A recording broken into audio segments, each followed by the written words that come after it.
the current NFL openings. Now, this is not college football where there's 160 Division I jobs or 130. There's 32 of these babies, and they're all good. If you get the right quarterback, they're all great lifetime. The NFL pension for coaches is amazing. It pays great. You're getting coaches now making 9, 10, 12 million bucks a year in the NFL. Urban Meyer reportedly could make 12. Joy, here we go.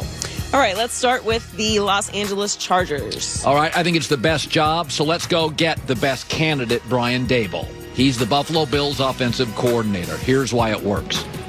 He worked under Saban. He worked under Belichick. He's had hard-driving people above him. We know he can play well with others. He was successful at both. The other thing is we've seen the development of Josh Allen. Well, Justin Herbert doesn't need the development. So he's inheriting a guy that looks like Josh Allen without his coaching. So to what level can they take that? He is also went to the same high school as the Chargers general manager, Tom Telesco. So they know each other. Anthony Lynn also came from Buffalo, so these organizations work well together. Brian Daboll, Chargers, to me, is the fit. All right, the Jacksonville Jaguars. I would say Urban Meyer, they need a shot of relevance, and he's it. Listen, it's an apathetic market. It's a college market, and he's a college icon. Cap space, draft picks, they don't have a general manager, and he's going to want some say in personnel. He probably needs somebody to know the cap, not the players. He has a house in Florida. He previously called Trevor Lawrence the best college quarterback he's ever seen. And this feels like a fit to me. He's going to have the power. He wants power. He is a culture changer. This franchise needs a cultural change, not just a play caller. Urban Meyer's the best fit. The New York Jets. Despite my staff's misgiving, Jason Garrett. A very highly functional man, a little boring, but a highly functional man in a highly dysfunctional organization. He went to Princeton, Columbia. He grew up in New Jersey. He just spent the year in New York. He gets the media.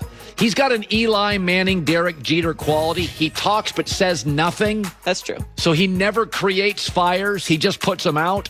The Cowboys had the number 6 scoring offense when he was there. He had a winning record, but what I really like about it, he is a teacher. He is not a hype master. He's the opposite of Rex Ryan, who burned really hot in New York for about 3 years and then was sort of an eye roll. He's a grown man, Ivy League educated, played in the league, and whether they stay with Sam Darnold or go to Justin Fields, both have consistency issues. I think he can shore that up. Jason Garrett, Jets.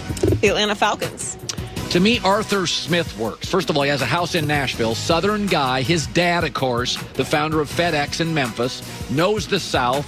The Falcons are the team in the South. And by the way, Matt Ryan's there for the next 2-3 years anyway, so this is a guy that makes quarterbacks better. Look what he did with Ryan Tannehill. The other thing is he runs a similar offense to Kyle Shanahan.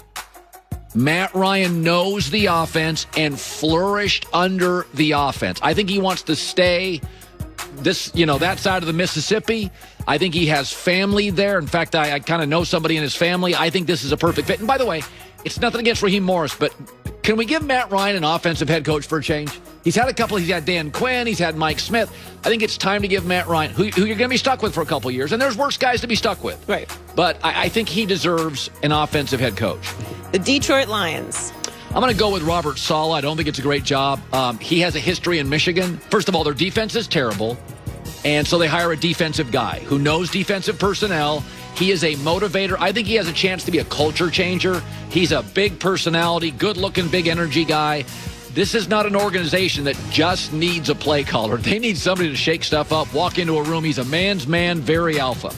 And the Lions, he began his coaching career in Michigan, so he's got history there. He's close friends with Matt LaFleur, the Packers head coach. So I'm sure they've been talking for years about the division. It feels like a good fit. It's not a great job, but it feels like a good fit. The Houston Texans. Eric Bieniemy seems obvious. First, Deshaun Watson wants him. He wants him. Secondly, this is an organization where he's apparently not going to have, the coach is not going to have a ton of power, but what you're looking for is a bit of a play caller. I don't need a GM here. That's not what Bieniemy does. He dials up plays. And with Deshaun Watson, I think offensively, the Houston Texans led the NFL in yards per play. They've got a Kansas City feel to them. They got a star quarterback. They have good offensive line, at least on the left side. And the feeling is you're not going to have power there as a coach. But can you have a working relationship with your star player and elevate him? And I think he can. Remember, you just brought a Patriots guy down, so you're not going to have say in personnel. That's not. And by the way, Bieniemy doesn't want that. Bieniemy also worked with Patrick Mahomes, a young quarterback who likes to play sometimes off script. And Bieniemy's a former player who can handle the ego of a player, handle the independence of a star quarterback. I think he works. Finally, the Philadelphia Eagles. I'm going to go with a wild card. I'm going to say 31-year-old Joe Brady. Now, he feels young, but so did Sean McVay. Here's what I would say. You're going to get no personnel say here. True. Joe Brady's fine with that. Urban wouldn't be. Doug Peterson wasn't. There's a lot of coaches that want personnel say. You're not going to get it in Philly. And this is what Joe Brady is. By the way, Sean McVay, we never hear about him wanting personnel say with Les Snead. He's a coach.